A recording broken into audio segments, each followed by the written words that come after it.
Do you know the difference between vengeance and punishment? It's Harmless Phosphorescence!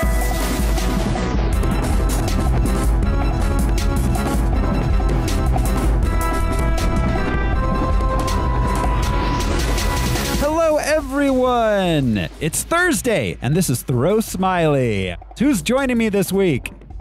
I'm Josh Cece, and I'm described as deeply pornographic. I'm Brian Lesh, and I will be grilling steak and eating popsicles throughout the entire show.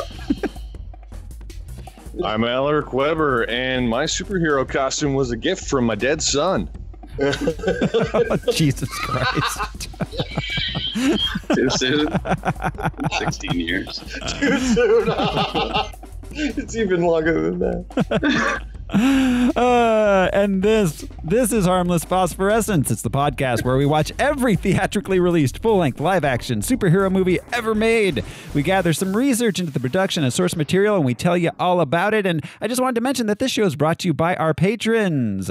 We have many different patron options available at patreon.com/Harmless Entertainment. Lots of bonus content, including a Star Wars miniseries, holiday shows, a personal history of sound, which is about albums that are important to us. We've got the American Top 4, which is a weekly patron show where we introduce you all to new songs. Tons of great stuff, and we have lots of different levels you can help us out with. For just $1 a month, you can get in on an extra show every month. $1 a month gets you started on that. And I just wanted to mention our executive producers.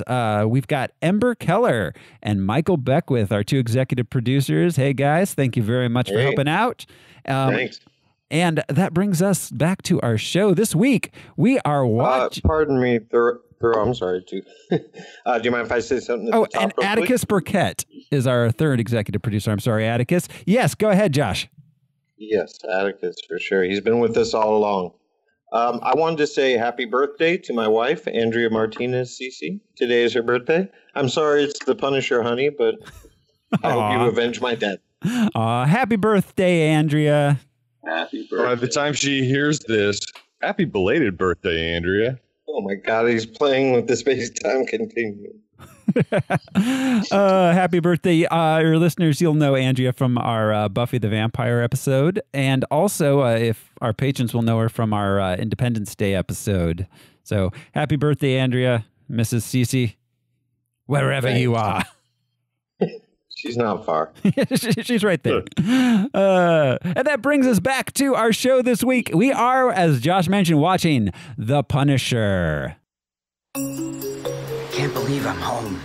And I could ever be so lucky. We're not lucky. We are blessed. All right, everybody, quiet down. This is the first family reunion we've had in 5 years. To the future! The future.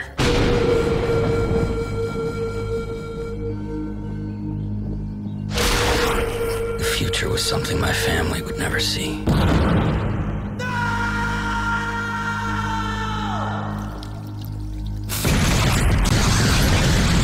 They thought they murdered me. They were wrong. They were dead wrong. That man must die. Do it! Don't let your memories kill you. They can't kill me. I'm already dead.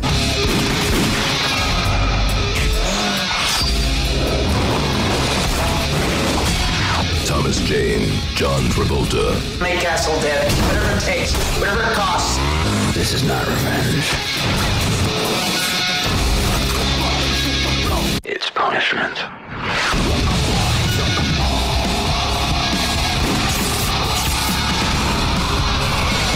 The Punisher.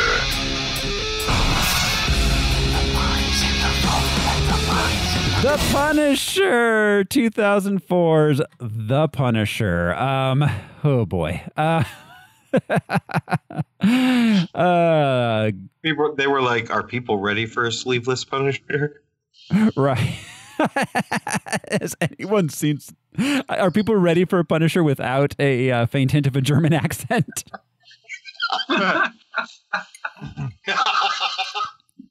No. They are not. God, why are the innocent alive while the guilty? Why are the innocent dead while the guilty are alive?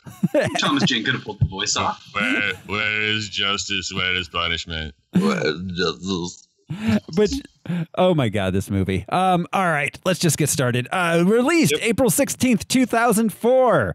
With a running time of 123 minutes, a budget of $33 million, it took in $54.7 million at the box office, which means it's time to play the box office top 10 game! This is the game within the show, within the dream that we call podcasting, wherein we count down the top 10 movies of the week that the particular movie we are watching is released. In this case, April 16th through the 22nd, 2004. The boys here try to guess where this movie opened, and they also try to guess what movie I'm talking about based on the box office mojo description. So we're going to start this off. Josh, tell me, where do you think The Punisher opened? Well, I don't mean to be a party pooper, but it made its money back and it's April, so number 1, I think. Josh says number 1. Al, what do you say? I want to say that The Punisher took spots 1 through 10.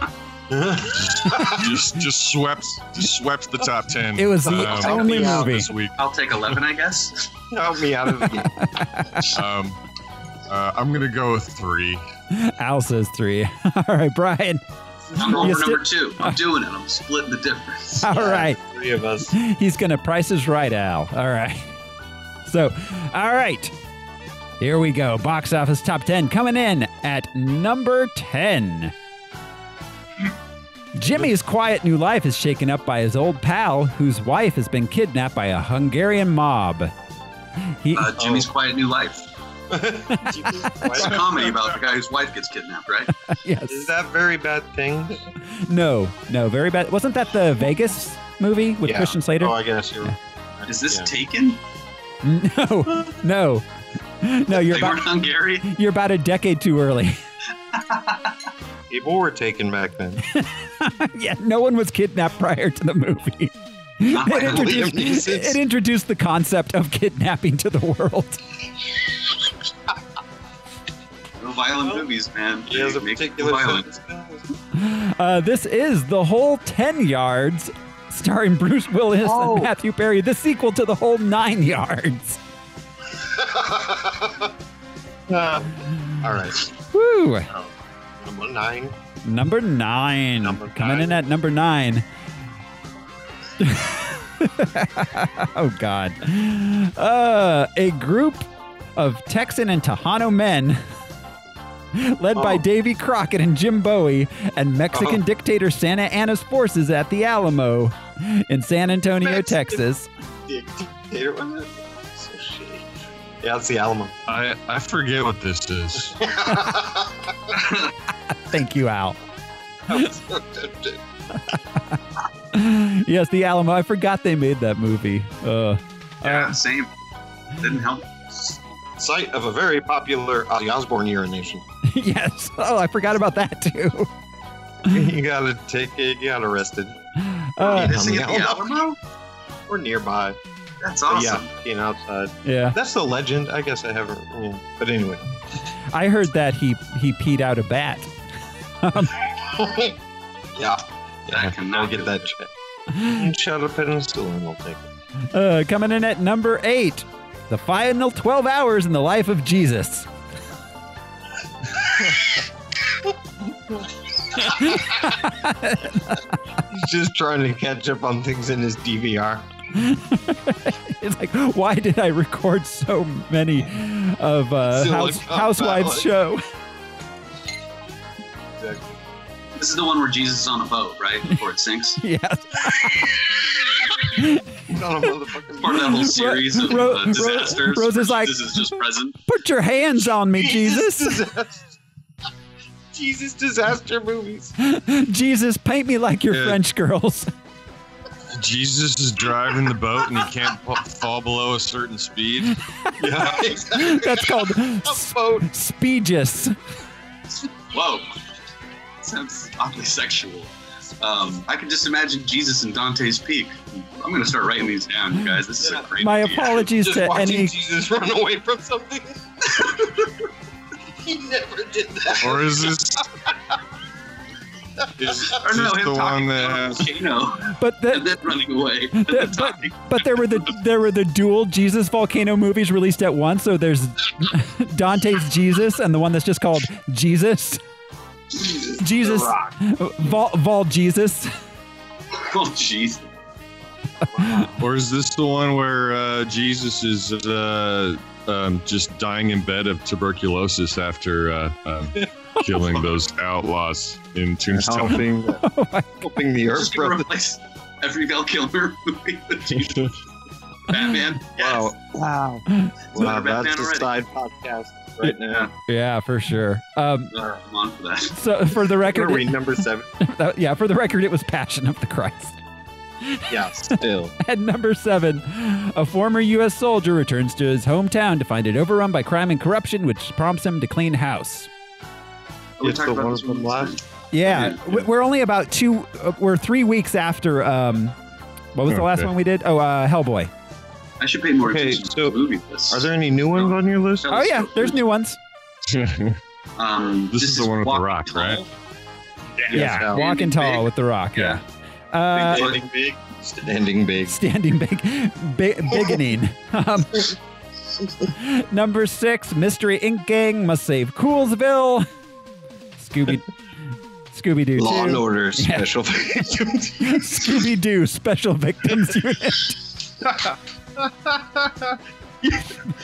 These are crimes that Scooby finds especially heinous. It's like old man Withers was the necrophiliac rapist. Yeah, trafficker. Throw that at the end of it. Way more real than the Scooby-Doo I remember. Right. Shit got real. Coming in at number 5, to save their farm, the resident animals go bounty hunting for a notorious outlaw. What was that one called? This is Chicken Run, right? Home on the No, Range. I guess. Last week Home on we the guessed Range, Chicken that's right. Run too, yeah. Home on the Run. Number 4. Buckle up for the wildest road trip of the year. A comedy adventure about a misfit family trying to survive outrageous obstacles, including each other, on this cross-country trek to their annual family reunion. Is this that RV movie? I don't know. No, that was later.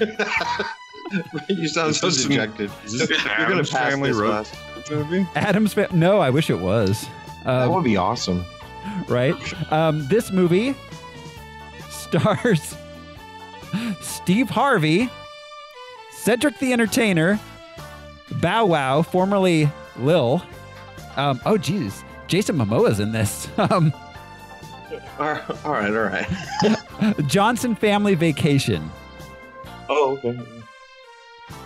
Coming in at number 3, a demon raised from infancy after being conjured by and rescued from the Nazis.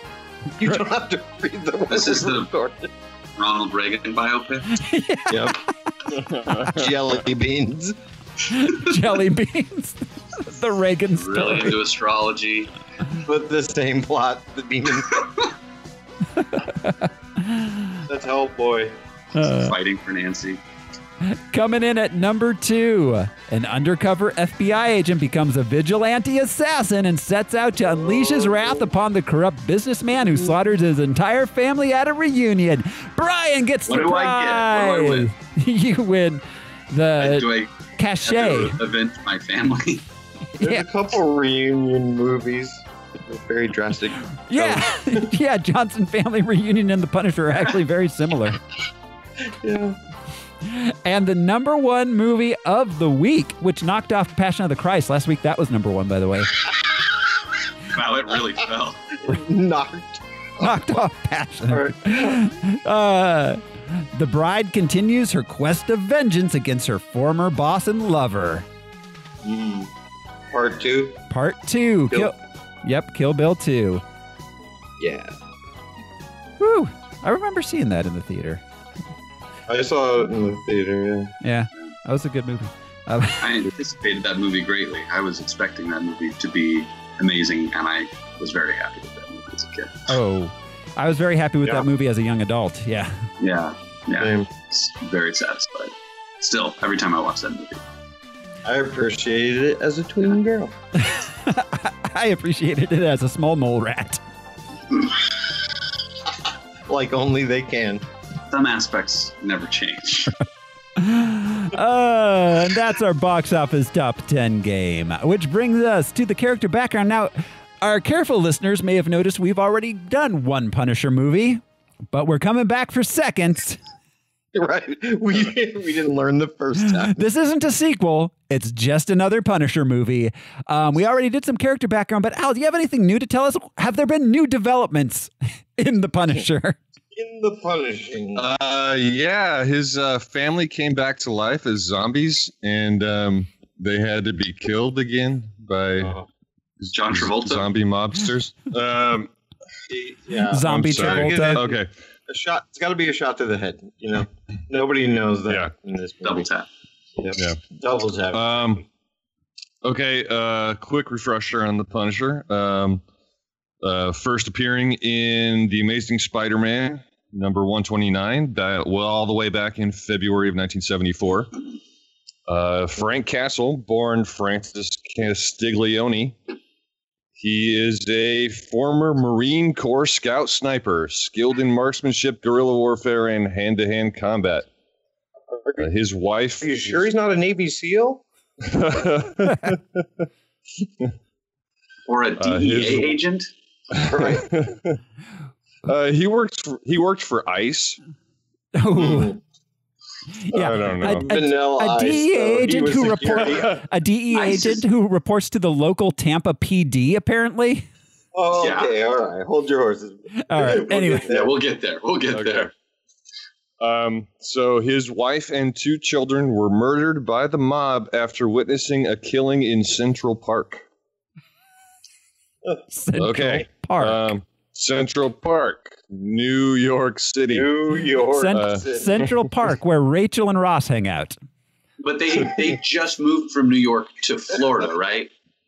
And the criminals killed his family in Florida. Yeah. By way of California, and I think Virginia was in the mix there. I don't know. This is okay. So this movie, I know I would kill anyone I saw dancing in a fountain.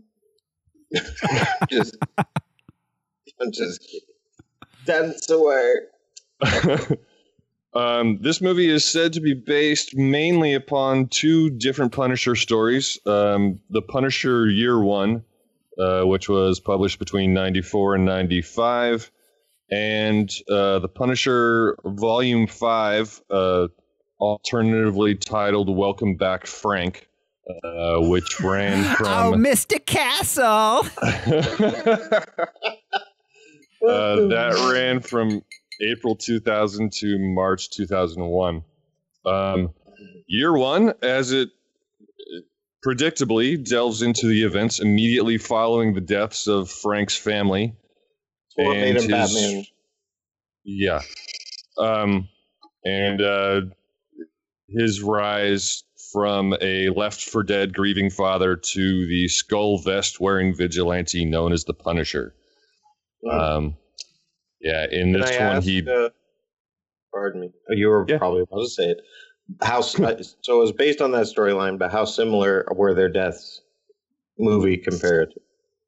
I think this one. Okay, so yeah, this one, Year One. They were. I'm pretty sure they were basically. The family was killed like at the same time as the guy they witnessed being killed, or like right after. Like they were killed in the park. Right. They had come along on the hit. And Frank himself was also injured near death, put in the hospital. Right. Presumed dead. Yeah. From what I from what I read, I don't think he even spoke until like the 4th issue, which this was just year 1 was a 4-issue short run.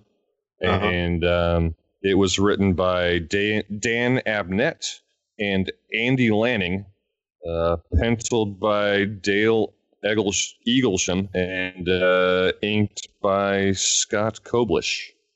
Awesome. I have Dale's name on my arm. That's how influential he is. So that was year 1, back from 94 to 95. Welcome Back, Frank was a 12-issue series. Like I said, it was Punisher Volume 5. I just wish they'd named the movie Welcome Back, Frank, considering John Travolta's in it. Why didn't they say Welcome Back, Castle? Right. If Travolta had said Welcome Back, Castle at any point. Oh my God, John Travolta. The entire movie would have been worth it. I just put that together. He was a sweat hog. Yeah. I wish Frank had had an afro and a mustache. Yeah. Kaplan should have had more disguises, obviously. Yeah. That's true. What is it? Yeah, that's true, actually. It's just a series of wacky disguises. Okay, so this was a 12-issue series written by Garth Ennis, who is possibly best known for the Vertigo series Preacher. And he worked on the Punisher franchise for 9 years. Penciler Steve Dillon worked with Ennis on Hellblazer, Preacher, and Punisher. And the series was inked by James Palmietti. In this one, Frank reestablishes himself in New York City. He must have gone somewhere, maybe to Tampa. Puerto Rico. But if he can make it there, he can make it anywhere. Yeah. So he comes back. He comes back to New York City, and he takes on the Ganucci crime syndicate. A detective Soap from the police department is assigned to catch the Punisher, but the police secretly condone Castle's actions.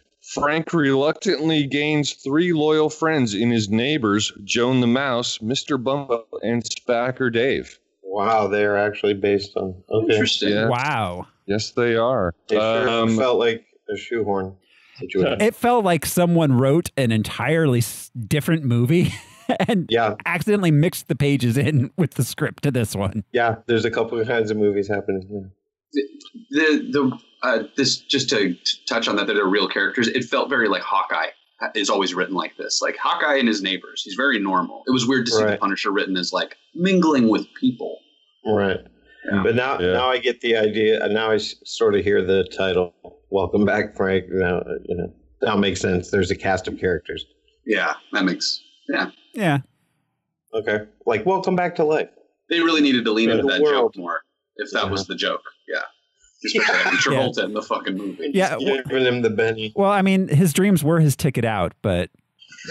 Yeah, sure. But they were nightmares.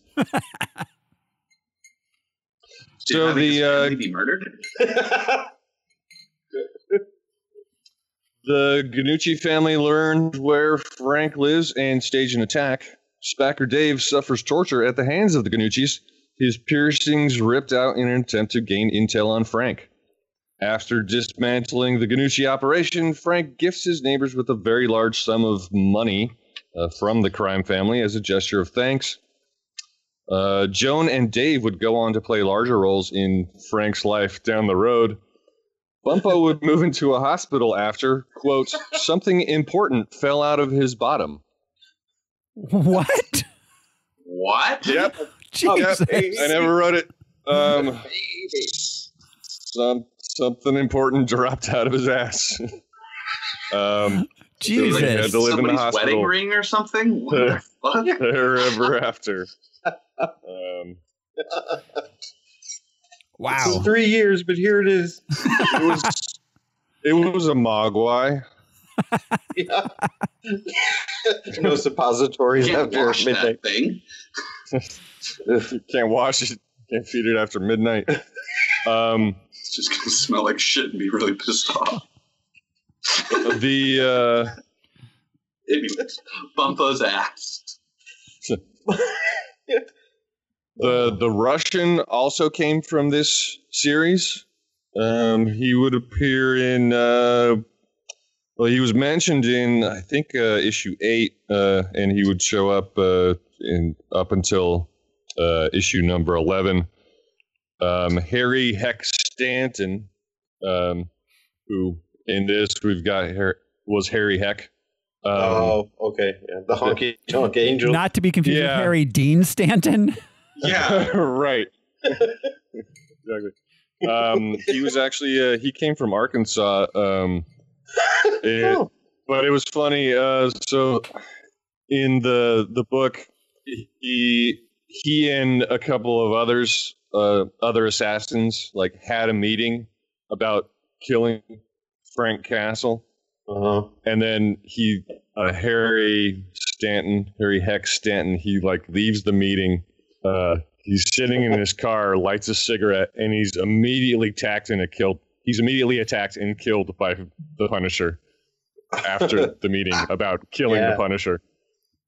So he's only in one issue. He is introduced and dies in the same issue of the comics.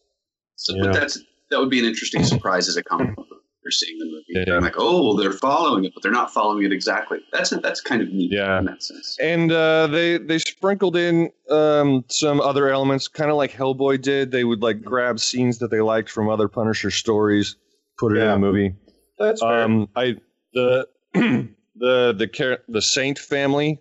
I didn't see any reference to them anywhere other than this movie. I think they had to change it from the Saints. The Saint family, or from the Ganucci family to the Saint family, just because they couldn't have a club called the Ganucci's and Ganucci's and Sinners. Yeah, wouldn't have made as much sense. No, you're right. Mickey Duca, I think was that his name? Mickey Duca. I'm pretty sure he was also created for this. This movie. They might have had elements, but the name was unique to this movie. That's all I got. All right. Thank you, Al. I had no idea that this actually hewed so closely to the comics, given what this movie is. There's a lot of left field. Yeah, I was surprised as well. So I guess this is as good a time as any to point out that the Punisher, a character who is closely associated with New York City, in his first 2 movies has so far been in Seattle, Tampa, and Puerto Rico. Yeah, Tampa. Baffling. His origins are in Puerto Rico. Yeah. His family lives in Puerto Rico. Is he Puerto Rican? Right. Not that that's a bad thing. Well, his dad. His dad moved. Is his dad Puerto Rican? His dad moved there. Roy Schneider? His dad moved there to get away from the sharks in Amity. Right. Exactly. We know this. Yeah, I was kind of confused by the Puerto Rico. Yes, all the locations. At least, I got friends from Puerto Rico. It's a beautiful, but he's Italian. Yeah, is this a case of John Travolta was like, I would like a Puerto Rican vacation to be paid for? Yeah. No, Roy Schneider did. Yeah. He's like, I don't want to get out of a linen suit. Yeah, seriously. Travolta didn't go to Puerto Rico himself. No, that's true. Well, yeah, I mean, not on camera. He really missed an opportunity. I demand you take me to Puerto Rico, and I do no filming in Puerto Rico. It's like, dude, you could have just gone to Puerto Rico. You're a millionaire. Could I have? Am I even here now? But Tampa, not even Miami. Right, not Tampa. Miami. Tampa. Did they use a bet with somebody? What is up with Tampa? It's like the 3rd or 4th. They got a tax break for filming in Tampa in particular. I guess. How close is? Okay, we're gonna get into how close is Tampa to Clearwater? Oh, it's right next to it. John Travolta was in this movie. That's all I've been to Clearwater. Yeah. Okay. The big blue building is there. Yeah. So that's probably why. Anyways. Okay, that makes a lot of sense now. Actually, yeah, it does. All right. So this movie was directed by Jonathan Hensley, who's best known as a writer.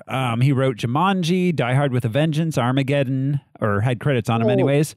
Nice. His directing is, let's see, after this he did Welcome to the Jungle and Kill the Irishman. And that's it. Yeah. Let's see. It was. But then he got a call from Sean Connery, and he vowed never to make films again. It's like, you're not even in this movie, Sean. She's like, don't tell me what I'm in. Don't tell me what movies I'm in. I shit things like you for breakfast. There's a man swimming in this movie. It came from me. I invented swimming. And the county of Bring me the head of Catherine Zeta-Jones. It was produced by Avi Arad and Gail Ann Hurd. Avi Arad, of course, at the time was the head of Marvel Film. This was written by Jonathan Hensley and Michael France. Michael France, best known for France. That's a great country. It is. Yeah, it's all right. I love his work. Yeah, thank you, Michael, for the nation of France. Michael France, let's see. He wrote Cliffhanger, GoldenEye, and Hulk, which we spoke about a few weeks ago. And we'll see him again on Fantastic Four coming up in 2005. Wow. Yes, indeedy. What a winner. GoldenEye. I didn't catch that when we were talking about Hulk. That's really interesting because this does have some serious James Bond. I know what you're going to say. The way that the rooms, not to say that space itself, but the way that he like moves through spaces and the things that he's doing are very James Bond. Well, spy. Yeah, very spy. Well, and you know what? I saw a lot of Morricone. Yeah. Like a lot of spaghetti western in there. Which wasn't executed well. No, it wasn't. But there was a lot of like good, like Clint Eastwood 60s western like visuals going on. Yeah, we said and the music. Movies. Yeah, and the music. Yeah. It struggled to be a gangster movie and look like a spaghetti western kind of at the same time. It's weird. Yeah. Well, there's also music. It was a musical a couple times too. Yes. Let's be fair. Yes, it was. Absolutely. Right? Yeah. If characters in the story start singing at you, or if you fight, if your fight is choreographed exactly and almost overly dramatically to an opera, music. Yeah. I don't know what else you call it. Yeah, this movie is crazy. The weird camp choices. Yeah. Yeah. Yes. This and the whole the Castle family sing along. When you're a castle, you're a castle all the way. Yeah. Sorry. You're a castle, they're a castle. And then castles made of sand. See, it's poetic. Fucking couple levels there, like Shrek. So this is I was expecting a Greek wedding at any moment. This movie. Mamma mia! It's the Punisher. This movie stars Thomas Jane. We saw him last time we saw him was in Buffy the Vampire Slayer as Zeph. He's moved up a bit. He's the lead now. He's Thomas Jane. Everyone knows who he is. Let's see. He was in. Didn't we last see him in Crow City of Angels? Oh, that's right. Yeah. I like the guy. He's watchable. I found out something last night. I was talking to a friend of mine, Mike Treb. He mentioned this, and then I looked it up. Apparently, Thomas Jane and a producer I don't recognize the name, and Ron Perlman, made a 10-minute fan film. Yes, I was going to bring that called up. The Punisher Dirty Laundry, and it was he sort of politely said it was sort of a rebuke of this movie that he didn't agree with the choices made and sort of made his own.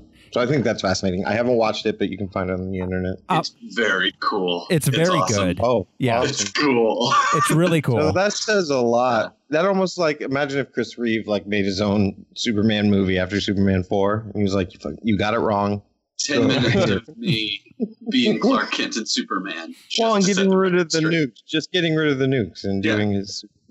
Yeah. I haven't watched it, but from what I read, Dirty Laundry, he wakes up in his van and he goes to he like stumbles out of his van and goes and cleans his clothes at the laundromat while stuff is going on around. It's a one shot basically, which is awesome.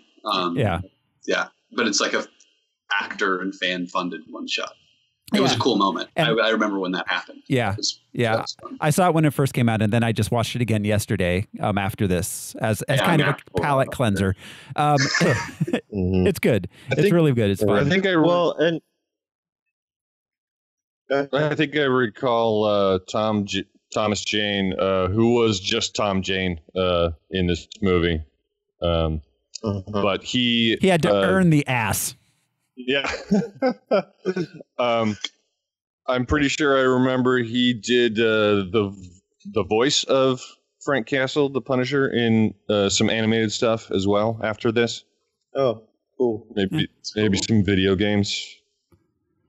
I thought he was a perfectly good Punisher. It's just same here. Everything happening around him was crazy. Well, and the hair was a weird choice. That's all I have to say. Yeah, the hair was weird. The hair looked like it was CGI'd onto his head at moments. It's so strange. Out of all the Marvel properties, you think this would be the easiest to just nail down. Especially the motive is simple and clear. He doesn't have any supernatural powers. Locations are real life locations. Right, and especially you're working with an R, so you don't even have to like try to dial it back. Yeah. You just have to have that emblem and him shooting bad guys. It's so strange the things they want to humanize him with. I don't even know. Yeah. The John Bernthal's, the Netflix Punisher remains the best of them all.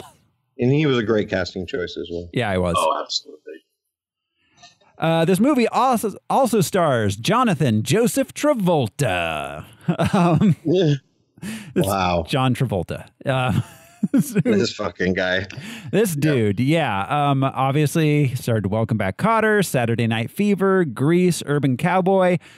Look Who's Talking, Pulp Fiction, Get Shorty, Face / Off. Ooh. And let us not forget his work as the dread-headed pirate Roberts. No, what was that movie? Earth, Battlefield Earth. Battlefield Earth, yes. That Scientology. Oh, and don't forget, he stepped right. Scientology. That's an L. Ron Hubbard novel. Yep. Actually, he wrote so many. He wrote more than anybody. So ever. prolific. He has more words than ever. Than any other let's not forget that Johnny T was also Edna. What's her name? Edna Turnblatt in Hairspray. He stepped into Divine. Oh yeah, that's right. Weird. Great. Yeah, John Travolta. And does he even have a beard anymore? Or I'm talking about facial hair, of course. He actually lost his wife this year. So. Poor little out for Joe. Okay, I won't rib him on that then. We've got. He's like, now I have a vendetta. Will Patton starred as Quentin Glass. He was in Falling Skies, Remember the Titans, Armageddon, Gone in 60 Seconds. He visited us when he shot The Postman in 1997. That was shot around these parts. He wasn't in a lot because he was super busy getting his law degree and his CPA degree. And very convenient. And a minor in sadism. Right. Ben Foster starred as Spacker Dave. We will see him again in X-Men Last Stand. He plays was it Angel? Archangel. Yes, Archangel. No, not Archangel, just Angel. Yeah. Let's see. He's been in Alpha Dog. I don't know, a bunch of. Robin Wright. I think they're still together, actually. Oh wow, I didn't realize that. Yeah. I actually recognize him from 6 Feet Under. Oh, well, I love him from Freaks and Geeks. That was that's a great right. episode. That's right. I forgot about that. But, like, Lindsay thinks she's doing all these good deeds for him, because she thinks he's mentally retarded. At the time in the 70s where it takes place, that's what they say. And at the end, he just turns it on her, like, just for being condescending and for being, don't infantilize me. Don't go to the dance with me, weirdo. I have people to go to the dance. Right. He was great. I'm sorry, I just came across this little factoid. He played Orville Redenbacher in Robot Chicken. Nice. The popcorn guy? The popcorn guy. It was half a second, but I was waiting to hear, like, in the Orville Redenbacher story. In the Redenbacher verse. Yeah, is that just a long commercial? It all takes place in Valparaiso, Indiana. Let's see. John Paul Panette played Nathaniel Bumpo. He's mostly been a stand-up. He does a lot of impressions. You guys remember him?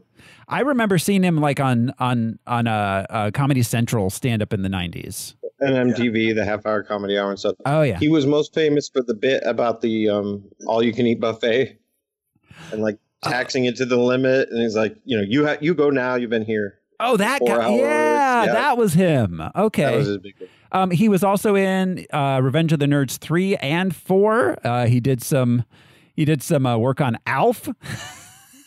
Parker Lewis Can't Lose. He was Some work on Alf. He was. He had. That sounds way more prestigious than it probably was. I bet. He was in the Schwarzenegger movie Junior. He was in. He was in Seinfeld. He passed away on April 5th, 2014. So pour one out for John. Rebecca Romaine stars as Joan. We recently saw her as in X-Men and X-Men 2 as Mystique. And she was still half a Stamos at this time, right? Yes. Yep. Yes, she was. Half a Stamos. This is an interesting choice, I thought, casting-wise. I'm surprised that she wasn't the wife, for the brief cameo. That's a great point. That's a great point. They could. I was surprised that two. She did a lot of work in this role, which is probably why she took it. But I mean, it just seemed like holy shit, that's a lot of work on the screen. She brought a lot because you're right. It could have just been blonde waitress. Yeah. Oh, absolutely. Yeah. No, she has the ugliest crying voice I've ever heard. Just seriously. There's a moment in the movie where I was like, whoa. What's happening? Crying voice. Oh yeah, she was like, is that what you want to do? But honestly, I don't think that that's necessarily her having a bad crying voice. I think that's bad directing because that's the take they chose. Right. Yeah. Maybe that was the best take. I didn't recognize her. I didn't recognize her at first without blue skin. Right. Now I'm ready to go to work. Samantha Mathis starred as, what was her name in this? Maria Castle. Maria. I think I recognize her most from Pump Up the Volume. Yeah, she talks hard. Yeah, exactly. She also played Princess Daisy in the Super Mario Brothers movie. My God. Yes.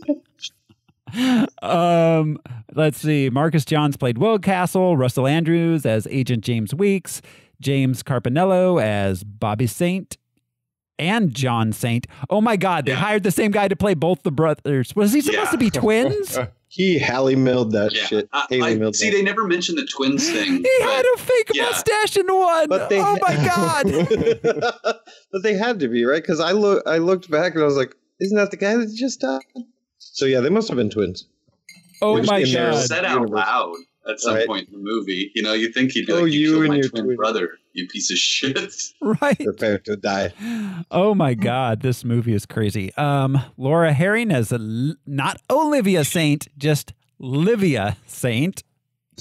Is that grandma or mom? No, that's the wife. Mom. Yeah, the wife. Oh, that's the wife. Yeah. Eddie Jameson as Mickey Duca, Eduardo Yanez as Mike Toro, Omar Avila as Joe Toro, Kevin Nash as the Russian, Mark Colley as Harry Heck, and Roy Scheider as Frank Castle Sr. Roy Scheider, of course, best known for Jaws. He was also Sheriff Brody. And 2010, a sequel to 2001. Marathon Man, French Connection. He's Roy Scheider. This movie has 29% on Rotten Tomatoes. The first Punisher, the one that was not good enough to be released into theaters, is at 28%. Wow. And Roger Ebert writes, The Punisher is a long, dark slog through grim revenge. Unlike most movies based on comic book heroes, it doesn't contain the glimmer of a smile, and its hero is a depressed alcoholic. As well he might be, since his entire family, including his wife, child, father, and even distant cousins, has been massacred before his eyes. As he seeks vengeance, he makes the Charles Bronson character in the movie Death Wish look relatively cheerful and well-adjusted. Okay. I mean, that's kind of the point of The Punisher. Right. And those were, exactly. I wish you would have just said that they failed to execute those things well. Because that is the problem. That's really the problem. Yeah, and it was not dark enough. It was in point where it was Tampa. I got a tan watching the fucking movie. Bright and sunny. Yeah, so many. Yeah, and there was a romantic comedy halfway through the movie. It became a romantic comedy for some scenes. Out of nowhere. Yes. Yeah. Weird. This movie was crazy, but I don't know. Are you guys ready to just jump in this crazy son of a bitch and roll? Let's just get her. All right, here we are. This is The Punisher. The Battle of Frank and Howard. I would like to point out that this entire movie is just Frank and Howard trying to fuck with each other. That's true. We open on a credit sequence. This time, at least, it's not CGI neurons. It's CGI T-shirts. Right. Then Titles weren't bad, but Tampa, Florida. Then we cut to Tampa, Florida. Right off the bat. The title card tells us it's Tampa, Florida. Okay, and in any action movie, that would make sense for where the first deal goes down or goes awry, and then the story is in New York or the story is in Miami. But it's like, nope. It's like, take a seat. We're going to be in Tampa a while. A long while.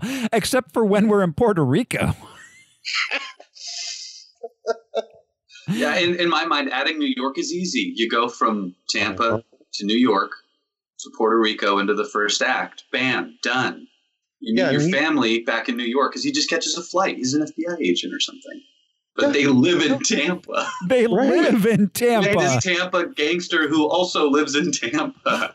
What are this ruthless Navy SEAL, retired badass dude was about to be transferred to the London desk. Yeah. Yes. He's retiring, but also going to London to work. I'd like to point out, worked out. Retiring at the age of 35. Thomas Jane was 35 when seriously. He's not quite too old for this shit.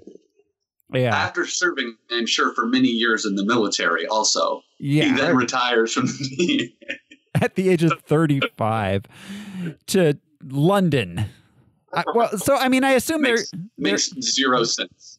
I have to assume they're using retired as taking a desk job, but that's not the same as retiring.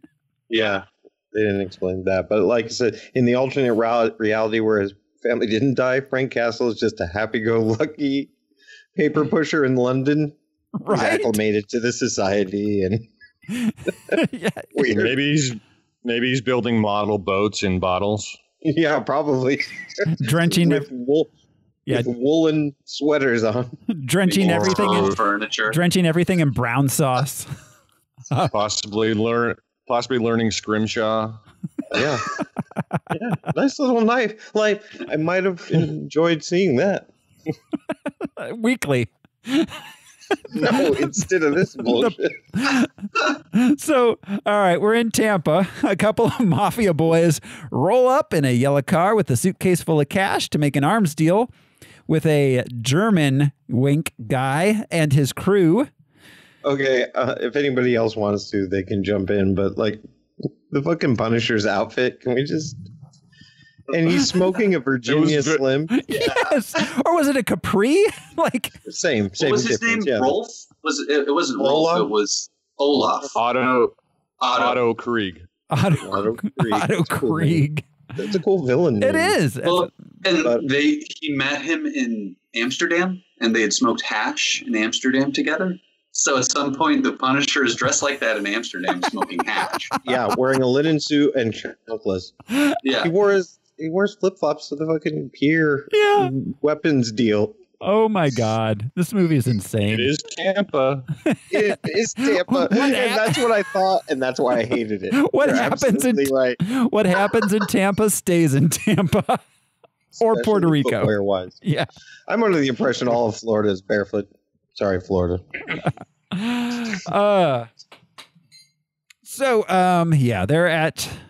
They're at the secret arms deal when the FBI arrives, and the German guy and the younger mafia boy get killed in the crossfire.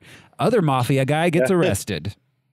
And we learned it's a classic rule: don't try to high five a Russian. Right? It's not gonna happen. I don't understand why the mobster kid pulled out the gun at all. It doesn't make any sense when you compare it to the rest of the story also, because if we're assuming that his brother is his twin, his brother is at least trained, he's obviously got some special training and weapons and stuff. Yeah, he's definitely used to handling weapons. Why did this kid? Why did he pull a gun? Why did he pull his... Go ahead, Al. Oh, I was just going to say, instinct. When the guns come out, he pulls it out. Why didn't he drop it when he starts panicking? That's a bigger question. Yeah. Stop waving it around. You might survive. Well, He's just apparently, just a boy. But apparently these weapons were so they were buying the weapons, these guys. Yes. From the Russians. Yeah. And they were supposedly like different kinds of weapons. They were guns like we've never seen in Tampa before. They were fancy guns. Attitude. Well, yeah. I assume they were just they had their own... just trying to sell them. They were just trying to fence the weapons to somebody else. They weren't. No, there was a line of that's why there were so few of them. There was a line of dialogue. I didn't, exactly, but yeah, these are new not experimental weapons. That's not the word, but they used something like that. Yeah. Well, yeah, no. Where it was all super. Well, and there was like 4 of them in suitcases. And they paid $50,000 for them. So, like, if they're not special guns, they're really bad at illegal business deals. And why aren't the guys selling the special guns carrying the special guns as well? Yes. And also the whole plot. This is the moment where the whole plot starts, right? Like, this is what sets Howard in a frenzy and kills a bunch of people. So Howard Saint is right. Why doesn't he have any issue with the Russians, period? Like the guys who were selling his son guns that got caught up by the cops. Well, no, because I assumed that were they all fake cops, or were the Russians actual gangsters? They were actual gangsters. Yeah. Yeah, they were real Russians, and they died. Oh, and they died. All of them? Those Well, I counted 3, but the 3 Russians died. They like saw it as a victory. That's a terrible end to an investigation. They're like, well, it killed them all. That's it. Yeah. And the ones that weren't killed were sent to the gulag. We killed every single person involved in this illegal deal except the pot dealer, except Mickey, who made bail right away and never had an issue again. Just the motivation pretty comfortable for all these characters are so fucking weird. Mickey's in particular too, because he just turns and doesn't tell Castle or doesn't tell Howard anything. Yeah. Anyway, so all right, so they take so fucking weird. They take the German's corpse away. It turns out he's not dead. He's Frank Castle, special undercover agent. He's retiring. His boss is Lorne Michaels. Just like him, especially from the back. He's retiring from the field at the ripe old age of 35. So these are local PD, apparently. Okay, but if we haven't said it, I think it's pretty upsetting that he's a cop. Yeah. A Marine, a sniper, a Green Beret, all that stuff makes sense. An FBI agent? Yeah, well, they said I don't like it. They said he did 3 tours and was in like a counterterrorism unit previously, but still, I read briefly that there was. I didn't see it, but there was supposedly an animated, like a prologue kind of thing about this, or about him serving time. Oh my God, another prologue? Because honestly, hate that he's a cop. Because most movies of this kind start at the point. Okay, we don't. They're already dead. They're already dead. The wife and the kid are supposed to already be dead. The first 37 minutes of this movie are unnecessary to even exist. Yes, like a Batman movie. Like the 4th time we've seen the Waynes killed. Especially since we did additionally also get the traditional like black and white brain flashbacks of, oh, my dead kids and wife. Right.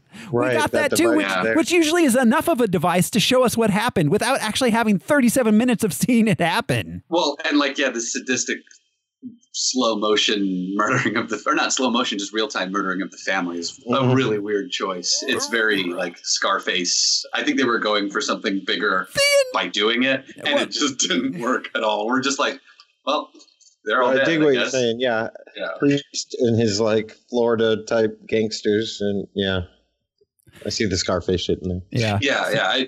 There were moments where I was like, okay, I can see what they're going for, looking at it from that angle, but it just didn't work. No, none of this worked. All right, so the cops, of which Frank Castle is one, find out that the dead gangster is the son of Howard Saint, big-time mafia boss. Howard bails out Mickey, the gangster that got arrested in the sting, and then he and his boys beat Mickey up for a while. Then Howard kills his son's bodyguard for not being very good at doing that thing. Then meanwhile, Frank goes home with his wife, his son. Apparently his dog's dead. His son, he's like, I miss the dog. Like, and the kids in the thing, it's like, why do you have a dead dog? Is that backstory? He's like, and that's why I'm going to kill all the gangsters. They shot my dog. Well, they made another fan film as well where it was the Punisher and the dog, and it was kind of a Turner and Hooch type situation. He helped them fight crime. This is a direct sequel to Turner and Hooch. Turn into more Hooch. So his son doesn't want to move again. Frank has promised they'll stop moving and tells him, when you're older, I'll explain to you why we had to move so much.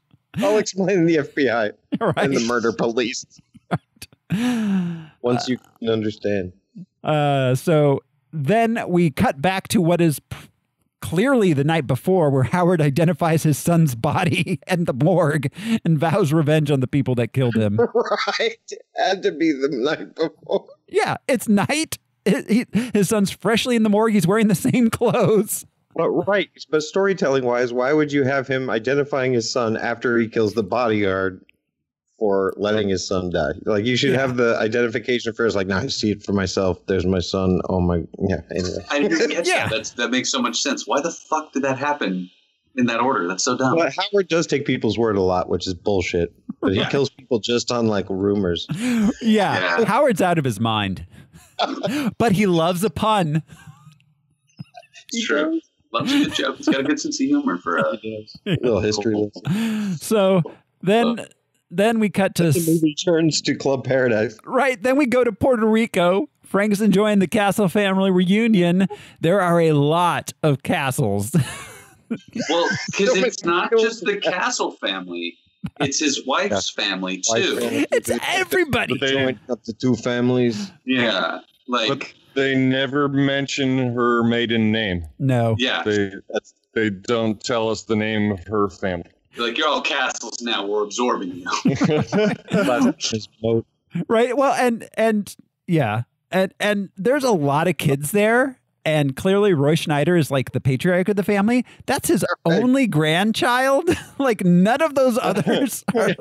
Because he's like, my grandson, who I love more than anybody. More than any of you shit kids.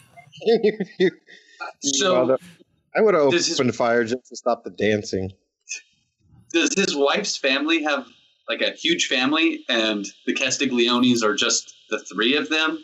Like, Frank's an only child. Right? And they just invited this giant family to stay with them in Puerto Rico. Yeah. They're like, we'll have your family reunion at our house. That will be fine. And it'll just be the castle reunion. Well, could you imagine if you're just absorbing them? Could you imagine if you're like Maria's third cousin twice removed and you're at this Puerto Rico thing and all of a sudden like you start getting shot at by like Tampa gangsters?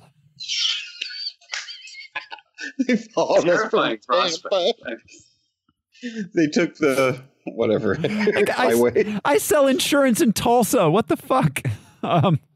Anyways, not to do a comeback, but I think Castles Made of Sand should be the sitcom name. Sand castles made of sand. So yeah, Frank's enjoying the family reunion. Him and Maria talk about having more kids. His son then gives him an officially licensed Marvel's The Punisher t-shirt. That is like a voodoo. Yeah, it wards off evil spirits. It's a special voodoo t-shirt. Yeah. T-shirt. This was one of the Bond elements that I was thinking of, because Bond has voodoo in what's the third book? Live and Let Die. Live and Let Die. Yeah, and they very much trope it up the same way. Like, and can I just say, like, that's just a little bit too much that the son gave it. He could have just ripped it off of a hanger in a marketplace, storytelling wise. Yeah. But it is strange. Like, it's a very, even the kid says it's kind of hardcore. All right, no, just wait. He's got it in a brown paper bag. It's intense. It's intense. In 15 years, a bunch of people the night before. Yeah. And how did his dad not see him since he bought it? Right? Yeah, where did the kid buy I would have been really excited. I bought you a shirt at the market. He's like, no, I'm holding it for the night. I'm going to wrap it up in paper. He got a newspaper around. Right, yeah. The kid wakes up and pulls it. It was in the bed with him. And gave it to his dad. And it doesn't seem like anyone's birthday. Yeah. And so just wear this gothic shirt. Yeah. Sure, it was just so weird. Yeah, it's really hardcore, Dad. In 15 years, a bunch of racist cops are going to love it. Yep, love it. On that note, this is where all of that came from, is from this movie. I am pretty sure that they love this movie. I bet they do. I don't think they read comic books. No. Well, no, but as far as I know, it's been a popular tattoo among the Marine Corps. Totally. That claimed Frank as their member, Totally. Well, yeah. Well, I think the Marine Corps love is there are a lot of Marines that read comics. I mean, cops, not saying that no cops read comic books, but just as a disproportionate. Well, and I mean, it's pretty common for the modern day police force to lionize the armed forces. I can see taking that from Marines and being like, oh, it's a cool symbol. We'll use it too. Yeah. Well, that's what I was going to say. It is a cool symbol in the fact that, as far as graphic design goes, it gets its message across. It's a great icon. Skull and Bones always has been. Yeah. But aesthetically, it's very cool. That's why it's frustrating that Dolph Lundgren, he didn't put it on once. Mm-hmm. Yeah. And even in this, there's a lot more. I will give him that, but a lot of times there was one point where he looked like Andrew Dice Clay. He was wearing a leather jacket, right? Yeah, and there was one point where he looked like his hair looked like a Lords of Flatbush, where he looked like he should have been in Greece instead of John Travolta. He looked like he was cosplaying as Vinnie Barbarino. Exactly. So all right, there's also a witch doctor. Yeah. Bond. Okay. Yeah, very much so. So then back in Tampa, Howard's main dude, Quentin, discovers the truth about Frank, and Howard orders Frank killed. Howard's wife adds on all the family. She's like, and some chicken nuggets. And that was a hat reveal. Those are always fun. The Punisher finds the shirt on the beach again. We get the shirt find twice. Yeah. Yep. Anyways. Yeah. Then a team of complicated. Yeah.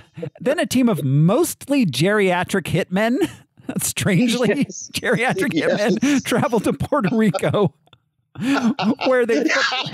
No, wait. So I'm sure they had their own means of getting down there, all under the radar. But I just love the idea that Howard called in and bought a shitload of plane tickets for all of his henchmen. And they're flying. My points shot through the roof. And they're flying business class because they're on business. Well, and they love champagne. We'll get to it. Oh God, they love champagne. Just like in the first Punisher movie. If there's one thing I've learned, it's that hitmen love champagne parties. They're like hip hop artists. Right. Got too much money. They don't know what to do with it. So they arrive. No, they're just putting it on Howard's bill. They're at like a Sheridan. They're pouring it over each other like in a rap video, but in their suits. And they're all 65-year-old men in heart-shaped bathtubs. Anyway. So they arrive in Puerto Rico. They find the entire Castle clan having a grand old time. Grandpa Castle is showing Frank his special guns in his gun case. Which don't really come back all that much. except for when they do. when they do, the fucking guns. We'll get there. Anyway, so, all right. So they arrive. They kill everybody. Everybody at the fucking family reunion. Oh, but right before that, I want to point out the marine biology error that I saw. Yes, He's please. sitting there by a horseshoe crab, and he's picking up the horseshoe crab. It's like, it's a stingray. Yes. It is. Even fucking true. Robin could figure that out. Wow. Wow. The controversy revealed. Man, that's why it got such low ratings. Well, that's why she needed to die. Because she can't. Clearly didn't pay attention in her biology class. Or marine biology. And Quentin Glass don't go for that. So, she was a terrible homeschool teacher. Mrs. What are we walking on? Grass. We call that grass. Mrs. Castle and Baby Castle try to escape in a truck. They're caught and they die by being run over on a pier. This truck looks exactly like the truck that I drove in high school, and I got my truck painted this color before this movie came out, and I remember seeing this movie in the theater and being like, oh, fuck, they killed people in literally my pickup truck. This one is a very futuristic truck because it can turn around on a very small pier. Well, this pier had a turnaround and hide somewhere out of I didn't view. see that. They blew up Frank at the end of the pier. Yeah, didn't see a roundabout. I don't know where they were.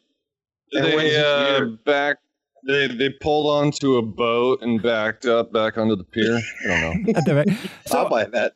And when Frank is holding his dead family, you can see that point of view towards the end of the pier, and there is no truck. Then a couple seconds later, Frank looks up, truck. Yeah. Well, it's coming around a corner. There's this corner. It's turning around much like the train. A corner, but the corner, the pier is still just like a rail.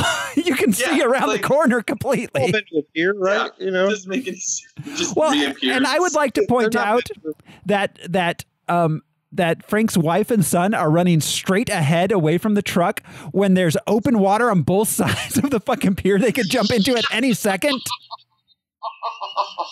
And also there are little standoff things and large steel poles everywhere around them that they could walk in that direction and make the truck, have to stop.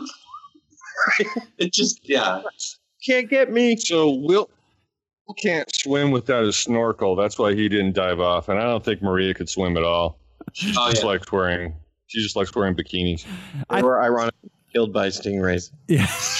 I think they vowed to never go in the ocean again ever since the crocodile hunter. He would have been the Stinger, just murdering stingrays. Yes. Or horseshoe crab. He would have been actually murdering horseshoe crab. Yes. Doesn't Tampa have a sport franchise named the Stingrays? Tampa. Maybe. I don't know. They used to be the Devil Rays. Now they're just the Rays. But Tampa? Yes. All right. Okay. So. Breadcrumbs. Baseball? No, thanks. I think it's baseball. Anyway.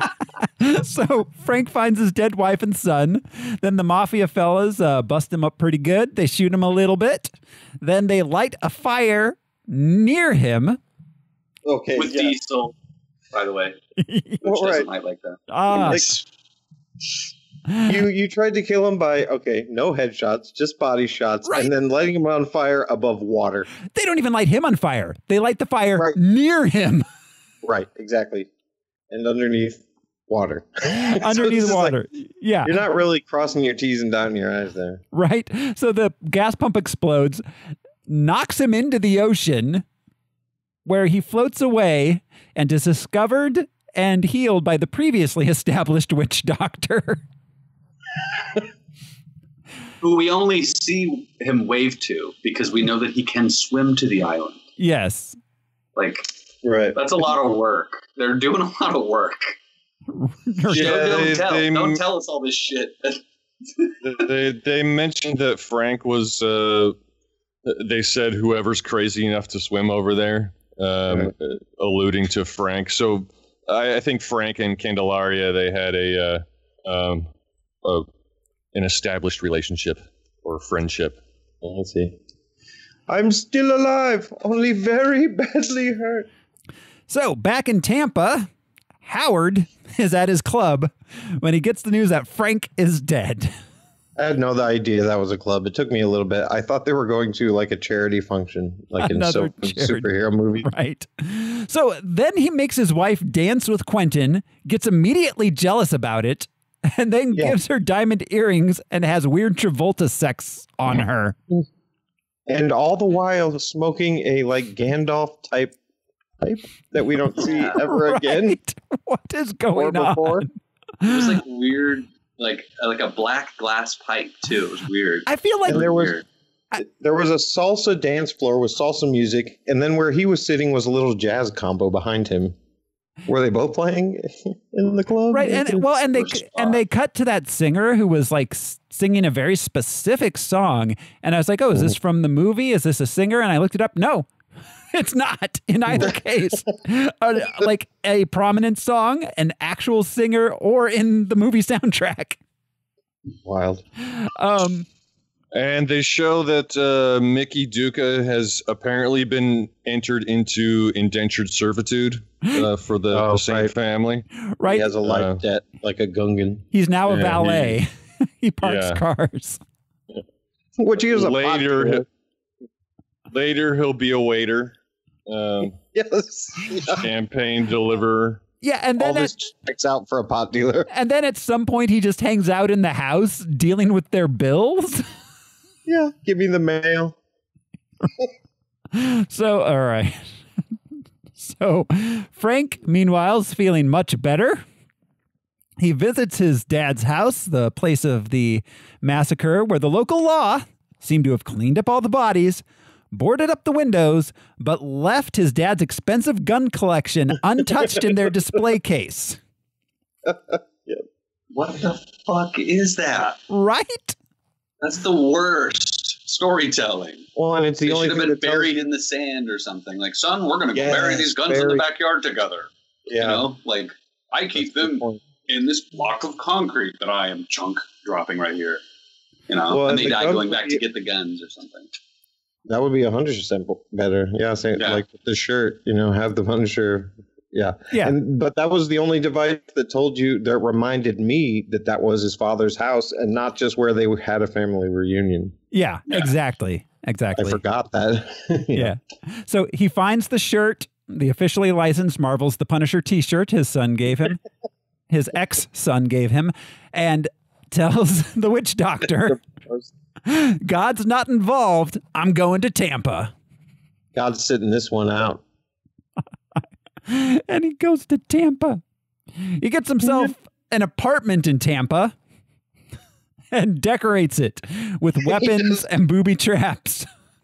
But I will say, we brought it up in the first one, like, where does he get those wonderful toys was the joke we made. But they at least took the time in this movie to show you that it is, you know, because Al brought it up the first time. He gets his money from stealing from gangsters. At least they showed that. I'll give him that. That he got. The Punisher is funded through the stealing of gangster money. Yeah, but has he stolen from gangsters yet? When he's getting this apartment and setting it up? Not yet. The Castle might have had money. But everyone thinks Frank Castle's dead, so he can't access bank accounts or anything. So how does he get all this? Dead till he shows up to the press conference. Well, but he gets the apartment first. He gets the apartment and all the guns in the car first. Cash stashed away, cash and passports kind of thing. Yeah, I guess that makes sense. Those guys are preppers. They're kind of gun nut prepper type to do that also. Yeah. Vigilantism is a close out your bank account situation, probably. Yeah. So this is a point where we meet the rest of the cast of two guys and a girl. One's fat, one's a geek, one's a girl. Her name's Joan. The other two are Bumpo and Dave. They think Frank is scary and mysterious. Frank. They're looking at him out the window. She says, maybe he's an artist. She's not just a girl. The casting of her is so funny because she is playing just a regular troubled woman who is moving from town to town. Yes, most beautiful supermodel, right?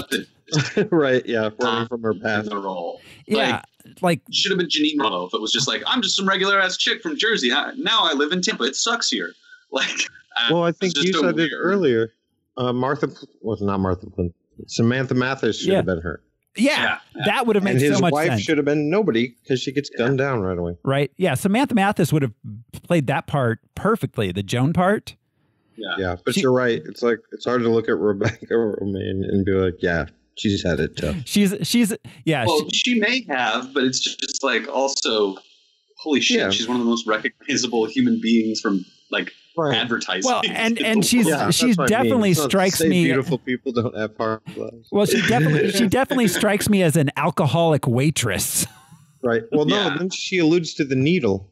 Yeah. Yeah. She's good with needles. Don't ask. Yeah. So she does not look like the junkies. I've seen a number of alcoholic junkie waitresses. They very rarely look like Rebecca Romaine. And if you have Uncle Jesse to bail you out. Yeah. Well, I mean, they went all the way with Dave with all the shit in his face. And they just cast her as, Yeah. I thought the needle reference was alluding to the fact that she had to sew up a lot of wounds in her day. That's kind of how I read it. Wow, really? Not After so much. She brought up her drug pass? Well, because she was stitching him up. She didn't say alcohol. Yeah. Because that was when the needle comment happened, at least when I remember it. I'm not saying that's not an unreasonable explanation, but she alluded earlier to substance abuse problems, but didn't say alcohol. Then don't ask about that. Yeah, she mentioned she was sober when they had their pre-Thanksgiving. Right. She's sober now. Yeah. I don't know. I think don't ask me how I know so much about needles. Why would you be afraid to say you've sewn up people's wounds? I don't know. Anyways. I don't know. We're thinking about it more than the writers did. Seriously. And she seemed like the battered party a little later on for no reason. But so whose wounds has she been stitching up? Yeah. Her own? Her own? Anyway. What were they implying? She was in MASH. So, all right. So Frank goes and picks up Mickey. Triage. Yeah. Frank picks up Mickey, specifically does not torture him for information. No. This is one of my favorite scenes in any Punisher thing ever. It's so close. It's a lot of fun, but it's not very Punisher. Right. Well, who is he punishing? He does get ruthless later, and good for them. But as far as the first thing you see him do, he's a little too lighthearted. No, he is a weak ass. He is a weak ass Punisher up until the third act. Mm-hmm. He does next to nothing. Yeah, this would have been interesting if this had happened after him killing a bunch of people. This is his first Punisher thing to do. Because he was going to use Mickey. He didn't want to actually. Yeah. But you're right. That should have been a little later once he's got some tactics down and shit. Yeah. Yeah. So Mickey tells him Howard launders money for two gangsters called the Toro Brothers. Have the Toros called? I want to try out. Frank frees Mickey, and Mickey agrees to help Frank because Mickey agrees to help Frank because Mickey hates Howard. This is the most ridiculous set of names. He hates all the saints. Yeah. Saint Patrick. Saint Augustine. Joseph. Mother Teresa. The New Orleans Saints. Yeah, he did say fuck the Saints. I hate this. Yeah, so Mickey tells him that Howard golfs and is overly protective of his wife. And he tells him... So I waited through the credits to see A, if it was shot in Florida. It was. But B, if that was Mar-a-Lago or anything, because Trump loves to use his properties, but it was not. Okay. He loves to be in films for his... Yeah. Yeah. All right, so, yeah, and then he gives him the important lowdown on Thursdays, which will... Never has a day of the week played such an important part in a comic book film. Thursday. The number of times someone says the phrase, "It's Thursday," in this movie is insane. So that's one more day till TGIF. Right. So every Thursday, Livia works out, gets her nails done, places her purse in her car before going into the movie theater. With her diamond, yeah. She's still carrying around her expensive diamond earrings in her purse. Yes. Yeah. Which she places in her car every Thursday. TikTok. Thursday. There's also which this whole Thursday thing leads to some real issues with the time span that everything takes place within. Yes. Oh my God. The longest Thursday. So then there's also Johnny, their other son, the one without the mustache. The other twin. And Quentin, who Frank follows and sees secretly kissing a man. This was the weirdest plot point. Like, strangely progressive, but also not at all. Also not, because it doesn't, Howard doesn't even believe it, and it doesn't come up again. Right. Yeah. Well, except as a point for like how like he got tricked, but like he could have been tricked without him being I don't know. I know, but yeah, Livia's gay, and Howard's like, fuck that. You're talking shit about him. Right. And like roughed her up even more. So then it didn't come back, and it didn't come up. Yeah, it didn't affect anything. I agree with you. Weird representation. Weird. For 2004 especially. Yeah. So, all right. Then so Frank decides to go inform both the police and the media. like he's Batman. Just showing up. Daytime And hours. Howard himself. He leaves his tombstone on the golf course with the death date scratched out. One would argue thinking he's dead might be his biggest single advantage in taking down this drug family. Instead, he goes to the steps. It's always the steps. I will say, though, this is pretty Punisher-y, being like, no, I want you to know that it's me and I'm coming after you, and the fear aspect of it is a big part of it. Yeah. I can dig the dropping of a headstone on a Thursday on a green. I think I can get that. Thursday. What I can't get is that was cool imagery. I can get the headstone. I dig that. What I can't get Thursday, Thoreau. Thursday. To be very specific. I'm engaged, but not on now Thursdays. I'm thinking about it. I'm really upset about it being Thursday at every plot point. What happens? Movie. What happens on Thursday stays on Thursday. It does. Only to be picked up again next Thursday. We only work on Thursdays in this Punisher universe. So, all right. He arrives on the steps as they're walking out and being bombarded by the press for a completely unrelated matter. I listened to it. Yeah. The press was asking them about the budget. The budget. Which you have to have a press conference on the steps of City Hall to discuss. Who are these people? These are just two this isn't like the county DA. This isn't the mayor. This isn't the chief of police. These are two cops that worked with Frank on undercover investigations. What is happening? It's Tampa. And it's then a lot of totally different form of government. The cops know he's alive, and it never comes up again. Once the Saint family start dying and shit starts going down, the cops never visit him and are like, "Hey, Frank, you involved in this?" Like, yeah, why are you killing people, Frank? You should stop. That's a common. It all changes. Changes in attitudes, changes in latitudes. I'm what you call a parrot head now. Starts playing Jimmy Buffett on a boombox. My family was murdered, and I decided it's all about the Buffett. Oh my God! Yeah, they should have revisited him. How did they not come and say, "Frank, you got to cut this shit out, man"? We'll invest he didn't leave his forwarding address with the post office. Yep. Well, you forgot to forward his mail. The police's hands are tied. They followed all the loose ends. Dolph Lundgren had him sent to the sewer. They had a bucket full of shells that they collected. But okay, yeah, a bucket full of shells. How did we not see him buy that car?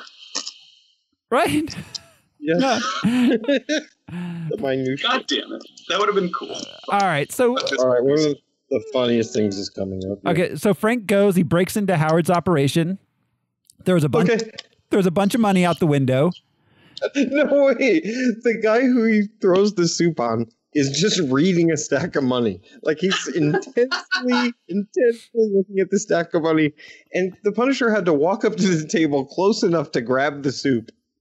So, like, nobody saw this dude approaching. Into their secret money counting operation? Right. Close enough to throw soup on you. I think that this should have happened first. This should have been the first thing the Punisher did. Right. Yeah. He should have showed up and knocked a door down and fucked some shit up and ruffled some feathers and then dropped the headstone and then kidnapped Mickey or whatever that kid's name is, the pot dealer. And then he had to get the intel on this place from Mickey. You're right. There is no way. There is no possible way to write around that point, Al. Yeah. But Brian, that's so. You're right. If this shit was first, the daytime stuff wouldn't seem out of place. Yeah. You know, if he reveals himself as the Punisher and declares his vendetta and then goes into the shadows and the darkness to take them out. You're right. Yeah. That's why it seemed weird, because they established him as this dark character, and then he's on the steps of City Hall. I feel like this scene was written for the fucking very beginning of when he comes back, and somehow it got shifted around. Well, it doesn't make any sense otherwise. They clearly did a lot of like shifting stuff around in editing. Yeah. That's how you end up with like the morgue scene after. And like the intel thing, Al, about that, like this is clearly his business front. You know, he just goes in and finds them laundering money inside his business. Right. I guess it's Tampa. Do you know whose money this is? Well, it's going to be laundered. So, the guy who he makes pick up the cash is I forget the guy's name, but he's a great impressionist. Yeah, he was famous on YouTube when YouTube first got started. He was one of the first like viral videos of him saying a bunch of shit in a bunch of different voices. Huh. I don't remember his name. I would like to point out, I my second time watching through, most of the bills thrown out the window were ones. Hey man, it's Tampa. Rough. It's Tampa. Everyone's an exotic dancer. Okay, so let's see. On the like mandatory military, you have to serve 2 years as a stripper. It's like the Dutch military. Yes. So, okay, let's see. On the way out, he gets his first punishments in, finally, on the Sunshine Boys that helped hit his family. The old ass. Walter Matthau. Right. Oh, my God. I'd like to point out their names were Dante and Spoon. Not Hunter and Gunther? How do you get the name Spoon? Spoon. Yeah. That's not the guy who got his thrown in his face. From his father? Yeah, I mean, there's Spoonie. No, it's not a nickname. But for a 75-year-old white guy, how did he get Spoon? Man. Well, he loves soup. Was that the soup guy? It wasn't the soup guy. It wasn't the soup guy. Well, it doesn't make sense. Well, that's a missed opportunity. Yeah. Right. He's always eating soup. Let's call him Spoon. It's like, guys, I don't need a nickname. You can wait till something good comes along. Like, nope, settle. What's the nickname? It's like 12. Andy shoots him with Frank Sr.'s modified Colts. He does. Yep. So here they are. That's the guy who killed his dad, right? So he uses the gun. that belonged to his father to kill a guy. That's really good writing, man. I'm glad that they put that in there. Yes. Fuck this movie so much. Okay, back at his apartment building, the rest of the cast of Three's Company has some hijinks while they watch him. Meanwhile, they watch him on TV, and I got to point out that the newscaster is like, he literally says, "You may remember Frank Castle," and then talks about him being in the FBI agent, but it's just like, from such films as Cry Yuma and Dial M for murderousness. You may remember Frank Castle, a man who was not a celebrity. No, he was an undercover FBI agent. Like deep cover, because he met him in Amsterdam in a hash bar. Yeah, he was Otto Krieg for like 6 months. He was Otto Krieg. The news called him Francis. Okay. He's like, that's it. That's how the cops didn't find him. They were looking for Francis, and he's Frank. Francis. Okay, so meanwhile. Wait, are they in the diner? Not yet. Oh, we got a ways to go. Okay. We got a ways to go. This movie's long. Meanwhile, Howard wants Frank dead. The Toro brothers show up to complain about customer service. And then Frank costs them $50 million. So they make some vague threats. Frank drinks a lot of wild turkey.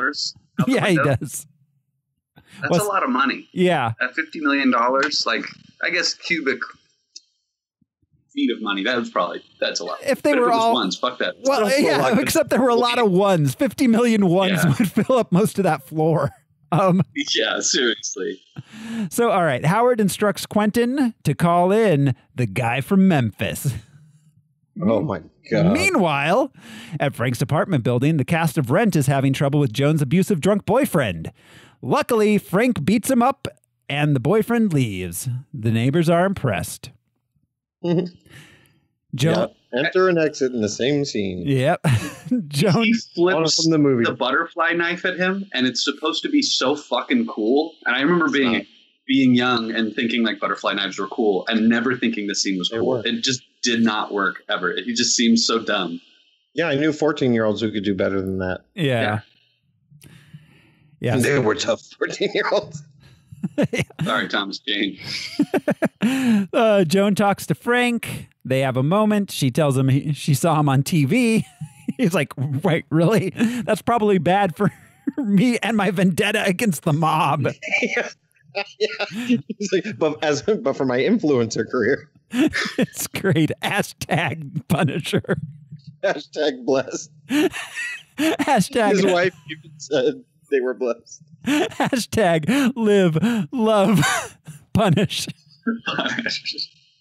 Hashtag punishers of Instagram. Yep. It's all a punishment. Oh, God. So Frank goes out with his fake fire hydrant, steals Livia's car because it's Thursday.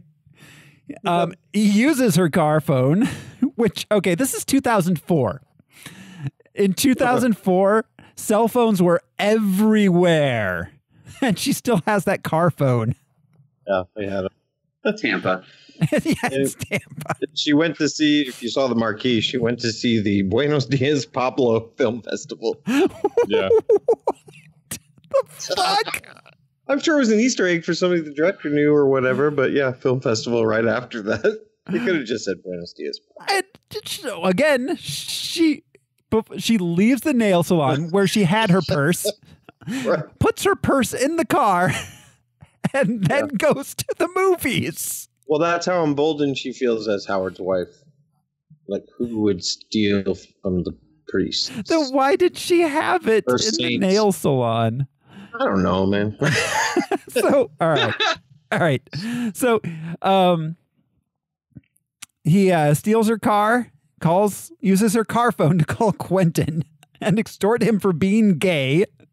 Then he drives Livia's car to the hotel where he told Quentin to go, makes sure it gets a parking ticket, then returns her car and takes away the fire hydrant without her ever finding out, because Labyrinthine schemes to discredit people is what the Punisher's all about. That's right. He's essentially a Carl Bernstein character. type. It's very subtle. It's like dropping pennies on a railroad track. I'll follow the money. Quentin seems really hurt that he got stood up at his own ransom drop off. Yeah, some dude wants him to buy underwear or wants to talk to him about underwear. Right. Back at Howard's house, he's getting suspicious of Quentin and his wife because Mickey's telling him that that's where they were. And henchmen, it's the henchman lounge. They're ordering champagne from food replicators. Right. Is that this part? No, that's much later on, actually. But okay. No, not much. Isn't it at the end? Go ahead. All right. Meanwhile, at the cafe that Joan works at, a mysterious stranger with a guitar shows up and sings a song at Frank. So, is this El Mariachi? So, is this where she works? It would appear so. Yeah, she's a waitress. This is the diner. Why are they all there?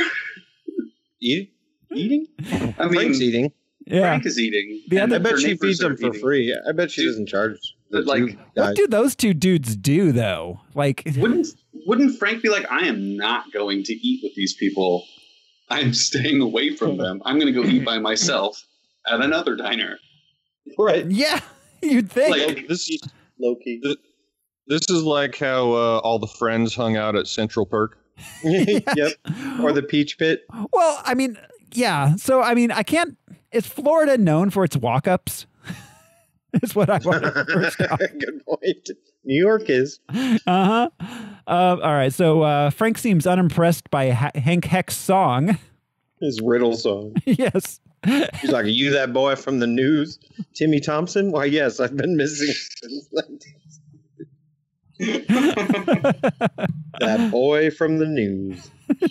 Yeah. So Hank leaves, and then later in his car, Frank's attacked by Hank. But Hank and Frank have it out, car style. Frank kills Hank and takes Hank's car.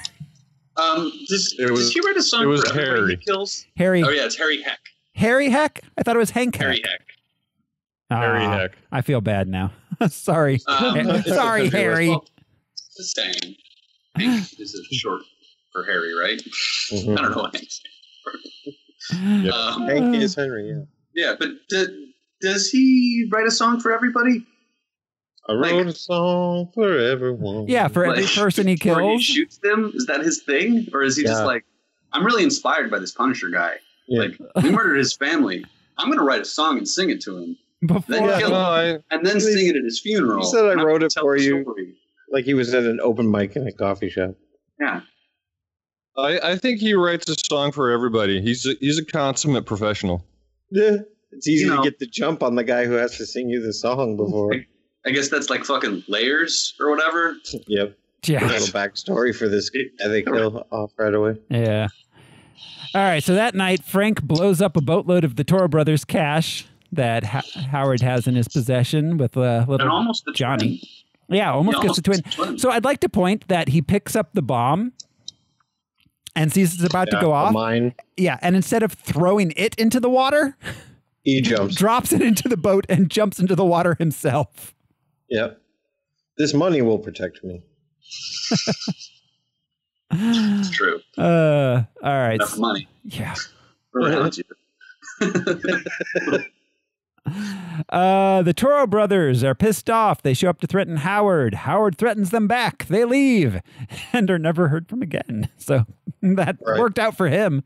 They were fine. Yeah. They were going to come back the day after the movie. They're like, you spoke to us so cruelly. We will no longer ask you about the millions of dollars you owe us. Howard. Mike Toro was upset that that Howard's Cuban cigars were actually Honduran. Well, that is a punk move. That is. He told him it was a Cuban even. Yeah. Or did Howard get ripped off by his cigar dealer? Probably because he believes everything that everybody says to him. Yes, that's instantly. True. Yeah, he does. Instantly. He's a total idiot. He doesn't need to go to Snopes ever. Yeah. Like, well, I heard it directly from you. Read it on the internet. Yeah, read it on the internet.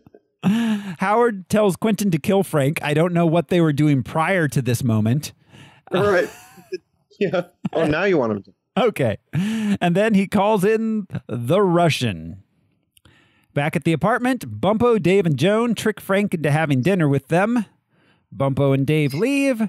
Joan and Frank have another moment. It's almost a kiss moment.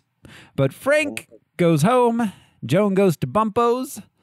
And then in one of the classic Punisher light comedic musical montages. It was comedic when he I don't know what he's hanging on in the kitchen, but he very animatedly goes up and then swings forward.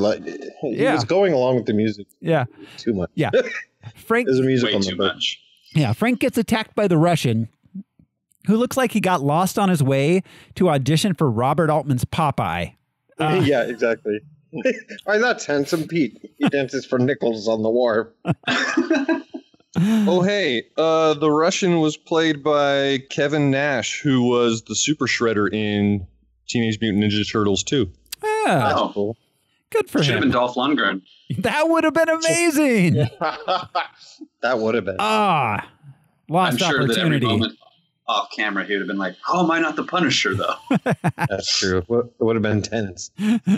Just him and Thomas Jane as he's trying to Just explain him. to Thomas Jane how he should be the Punisher. Just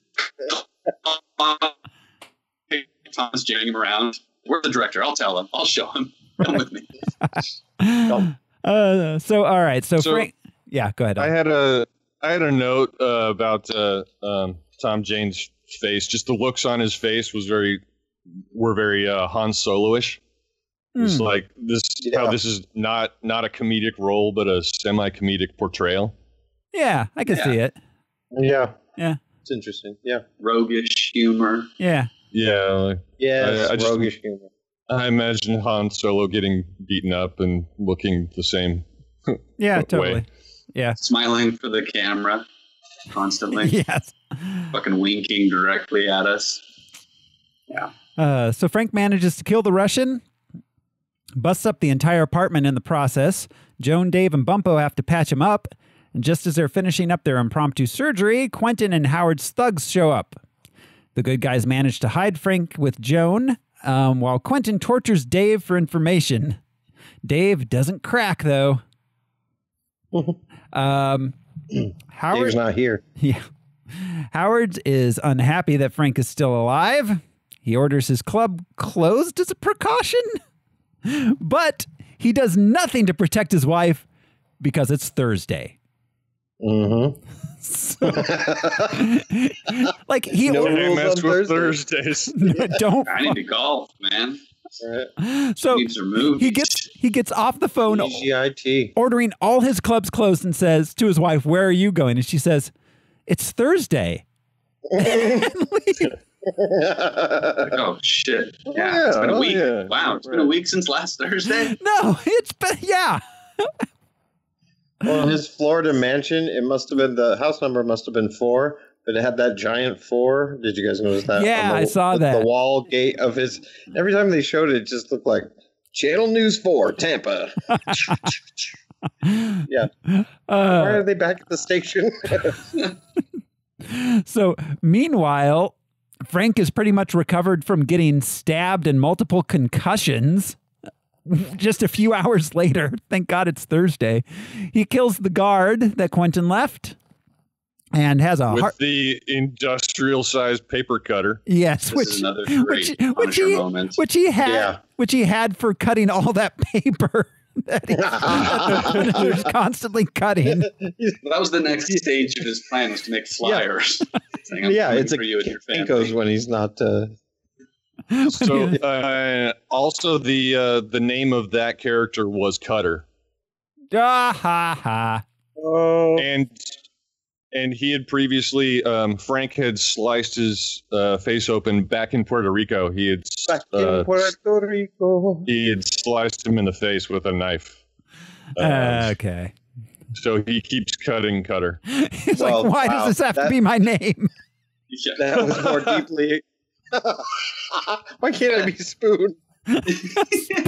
Spoon never gets cut. Spoon never gets cut.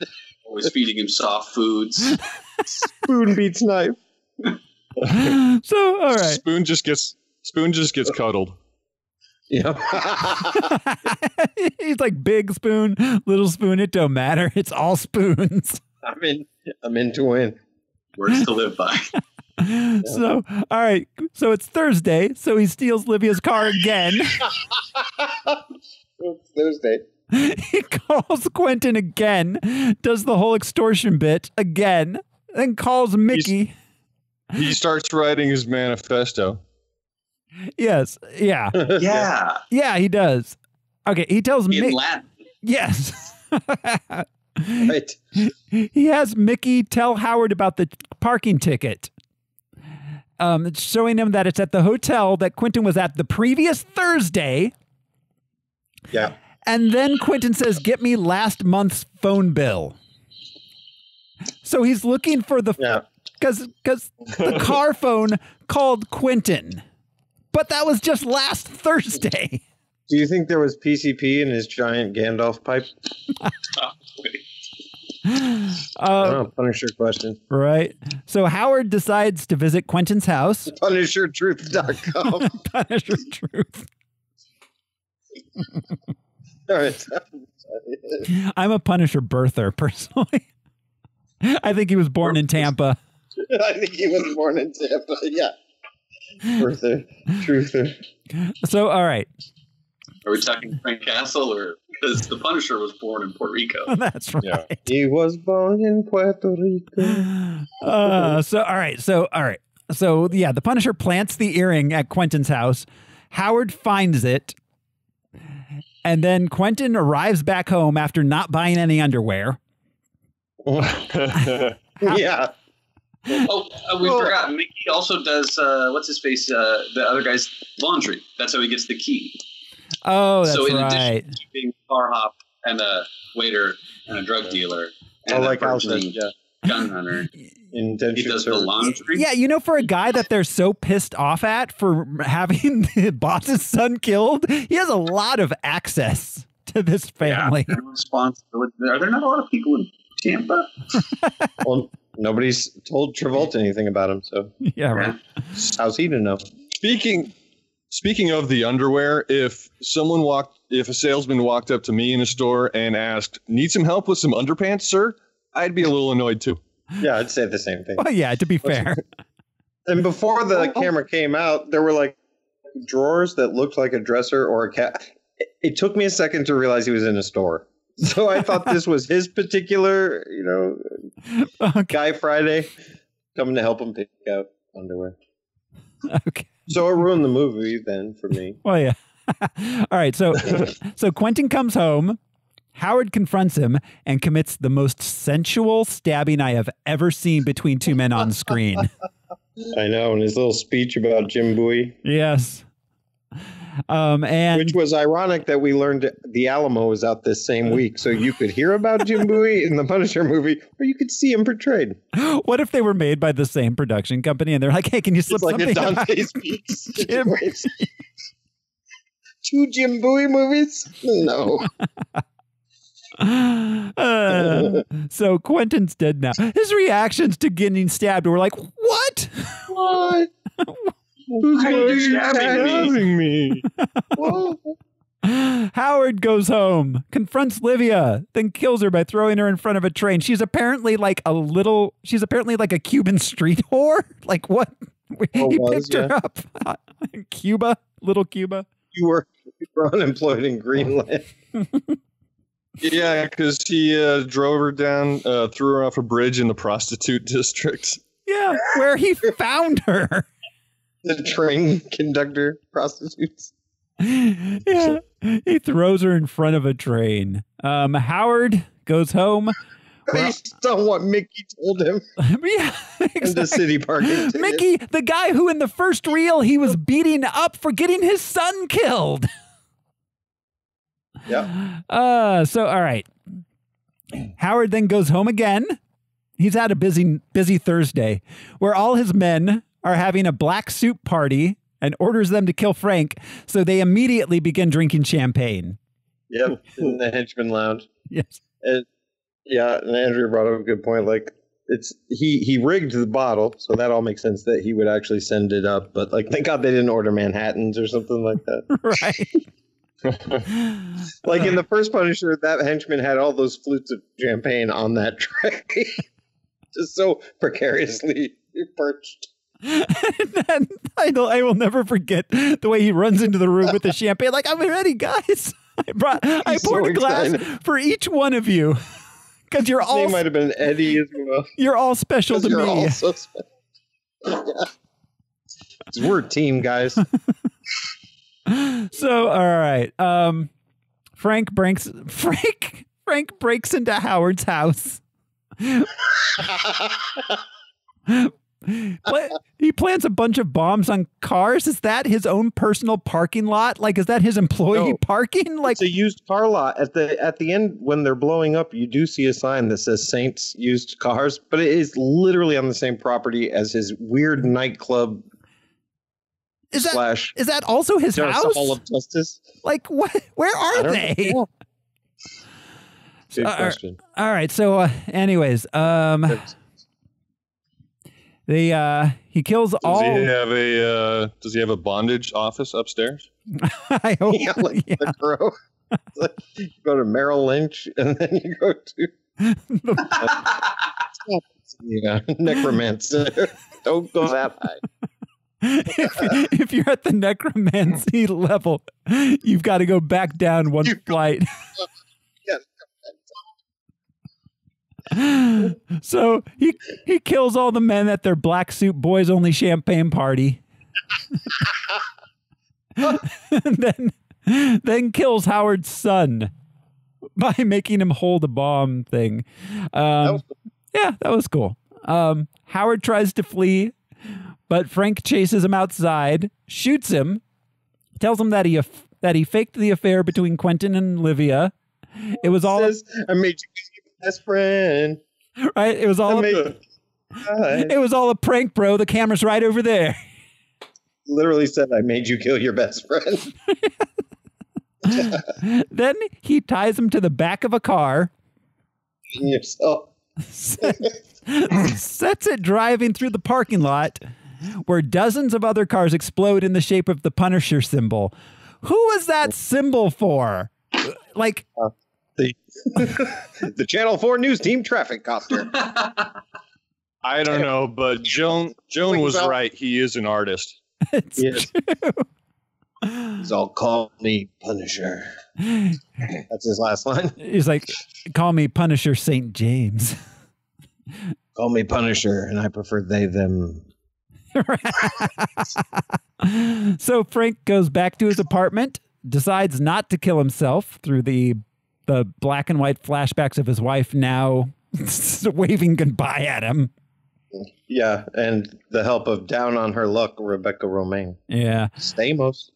He sets off into the world, planning to murder his way across the country in a madcap romp. Punisher Tour, 2004. This is he tells her to is playing, right? He tells her to check the cupboards and the obituaries. Yes, which is the advice I give everyone. You will know me by the dead. So he leaves his apartment, homies the cash he stole, and we end on a bridge with Frank giving us some good old voiceover about being the Punisher. Cue the drowning pool and roll credits. Mm-hmm. And that is... I think it was Drowning Pool with the chick from Evanescence. Might have been. May have been. In addition to Nickelback, unironically, in this movie at one point. I think it was when they showed her. It was 2004. They absolutely, that was unironic Nickelback. Of course it was, but yeah. Yeah. Oh, so painful. Let's see. Punisher the album, just real quick here, guys. Track listing. Drowning Pool, Puddle of Mud, Nickelback, Queens of the Stone Age, Seether, Trapped, Chevelle, Edgewater, Finger Chevelle 11, Ben Moody featuring Jason Miller and Jason Gong Jones, Hatebreed, Seven Wiser, Submersed. So, this could have been the Blade soundtrack. Well, Or The Crow. yeah, it's Crow. Super edgy. yeah, super edgy new metal extraordinaire. And also a weird opera. Yes. And I looked up Ice Florentine. Yeah, what the fuck is that? I couldn't find it. Google was like, did you mean ice cream sandwich with Florentine cookies? I'm like, no. And it looked like maybe he was going to make the fried ice cream, like Yeah, the La with the Pavia, because he had the cornflakes. cereal. Yeah, he had the cereal. Yeah. I don't know. I don't know. I And he also had noticed the- that thread was never. And he had the pot of boiling oil Right. Yeah, so he that was. he threw on the Russian's face. So it seems like it was going to be fried ice cream. Well, they don't actually fry. Yes. Yeah. Yeah. This is not something that I thought Hard was to really pull cool a about this movie. round scoop of ice cream back out of a all fryer. all the food. There was a lot of food, a lot of people eating. There was Yeah. a lot of generally drink. in the movie, I think is a good thing. But in this movie, it just happened. Yeah. It didn't necessarily add anything in any way. But you're right. Yeah, usually it's to normalize, humanize the characters. Yeah. Like, 'cause we never saw Dolph Lundgren eat. No. Yeah, he just Not meditated once. butt naked. There was too much breaking bread, I think, with the neighbors in that sense. Yeah, that But scene. the fact that they showed people eating was cool. Yeah, definitely. So that's Punisher again. The second Punisher, the second movie called The Punisher we have watched. Well, it's better than the first one, but it's not all that great No, it's not all that as a great. movie. So It really isn't. So let's look at the big list. If you look in your show notes, you'll see our big list. And let's see. So I'm kind of looking at starting around. We've mentioned the Crow City of Angels a couple times. I think that's better than this. Okay. Do we think Daredevil is better than this? I think this is better than Daredevil. Well, just barely. I think in a lot of ways it is, but at the same time, comic book wise, Daredevil gave us more as far as villains and characters. Yeah. Punisher, we had to care about John Travolta. Like, we really had to think he was this sinister. That's lazy. That's lame. Yeah. Even the Kingpin. It could have just had the Kingpin, even in Tampa, because he was a Kingpin, but he was John Travolta. The writing on Yeah. this is just so bad. It's pretty terrible, yeah. So Really I guess bad. to answer the question, it's worse than Daredevil to me. Yeah. Okay, so right below Daredevil is the first Punisher. Are we going to have back-to-back Punishers on the list? Yeah, let's do it. Because Yeah. they do tie each other in shittiness. I don't know which one is weirder. They were only 1% apart on Rotten Tomatoes. That's there you go. hilarious. Al? Yeah, nerds. let's do You gotta it. trust the Let's- nerds. Al, you want to Yeah. weigh in? Yeah, I don't know. I liked this a lot more than the first Punisher, but Okay, it could go above that. sure. Well, yeah. but I don't think anyone's I mean- arguing it goes below the first Punisher. Yeah, I don't know. It's just such a Dolph weird gulf to have them right next to each other. But I agree. Daredevil was better, and Hulk was better. Yeah, Crow so City of Angels. Well, maybe? and both Punishers, both Punishers were lame for the same reasons. Yeah, they both got everything about the Punisher wrong. Wrong. Yeah, Seattle, Tampa, the whole tone. Yeah. They're the same reasons. I never paid attention to this movie, and I never noticed how bad it was until this time I watched it. I never saw it. In all these years, I thought John Travolta played Jigsaw, who is a Punisher character. Yeah. Yeah. Yeah, they were. I don't know where I supposed- got that from. The next Punisher has Jigsaw in it. The next one we're doing, it'll be a little while till we get there, though. That's what's his name? Punisher Warzone. Warzone. It's Yeah. the guy. He's from the Thor movies who plays the big guy. Falstaff. So that will Warzone will be the second reboot of Punisher, because none of these are like direct sequels. Yeah. They did have a sequel planned for this where Tom Jane was going to play the Punisher again, but it just like got swamped in production, and the budget fell out and all this stuff, and everybody just walked away from it. Huh. So, All right. So we're putting them back to back, Cal. You can. Yeah. All right. Let's do it. Let's do it. Our list is so weird anyway, so why not? As you all heard from last week's episode, our list countdown, our 50 episode special. So, all right, Punisher 04 goes right next to Punisher 89, right below Daredevil. What's its number? Number 37. I think we can justify most of our rankings, except for the movies that are just so unremarkable they have to go somewhere. Yeah, there's a few of those. So that's it. That's we're calling it a day on the Punisher. All right. Which means that is done. It's Thursday, so it's Thursday. Punish me. It's always Thursday. Come on in. And Hashtag punish me Thursday. Let's get that trending. All right. Next week we will be watching Van Helsing. Oh. Yeah, that's about how I feel. Yeah, it's not bad. I remember hating it personally, but I only saw it once in the theater, and that was it. That's Hugh Jackman, right? Yeah, Hugh Jackman. And Kate Beckinsale. Yeah. Mm-hmm. He was like a medieval James Bond. He had gadgets and shit. Yeah. He had a Q and everything too, right? Yes. Yeah. He was a monk, like a Franciscan monk. Yeah, but anyways, it's fun. Yeah. Yeah, so look for that one. That's coming next week. So thank you, everybody. I'd like to remind you, Frank Castle is dead. Call me Thoreau Smiley. I'm Josh Cece, and can we get some pants over here? I'm Brian Lesher. Remember, the Punisher doesn't like cops using his symbol. I'm Alaric Weber. After I deliver this champagne, then I'll bring the pain. Champagne. He's the Sham Punisher. All